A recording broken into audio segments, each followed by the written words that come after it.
প্রতিটা যুবককে যেন আল্লাহ ডাক দিয়ে বলে, যুবক গতকালকেও এক ওয়াক্ত নামাজ পড়লা না, আজও পড়তে না? আমি মালিকের একটা সেজদা দিতা না? আল্লাহ যেন ডাক দিয়ে বলে ফজরের ওয়াক্তে, আমার বান্দা আজও কি সেজদা দিবে না আমারে? আজও এভাবেই যাবে? আজকের সারাদিনও নারী দেখতে দেখতে, উলঙ্গ ছবি দেখতে দেখতে কাটাবে, সেজদা দিবা না? আমি কি তোমাকে বানাই নাই? আমি কি তোমাকে চোখ দেই নাই?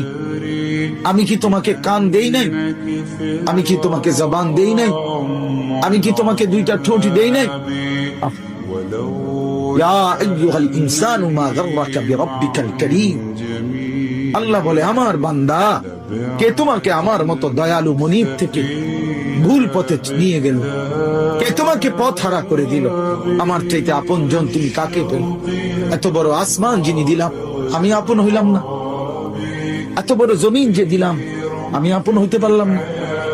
প্রতিদিন তোমার চোখে ঘুম পাড়ায় দেই, আমি সেই মালিক, আমি আপন জন হলাম না? প্রতিদিন আবার ভোরবেলা উঠতে গেলে আমি তো ঘুম থেকে জাগিয়ে দেই, সেই আমি মালিক আপন হলাম? বলেন না বাপ, বলেন।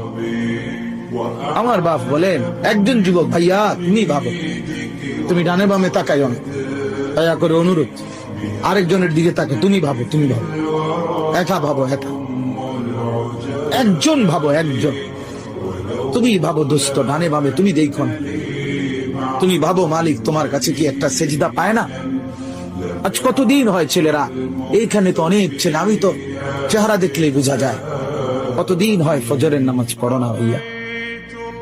বলো তো, বলো না বাপ। মালিকের চেনো না আজ কতদিন? আফা আমিনা আহলুল কুরা আন ইয়াতিয়াহুম বাসুনা বায়াতাও ওয়া হুম নাঈমুন। আল্লাহ তাআলা বলে, ও জনপদবাসী, মহল্লাবাসী, ও গ্রামবাসী, আমি আল্লাহ থেকে নিজেকে নিরাপদ কেমনে ভাবলা?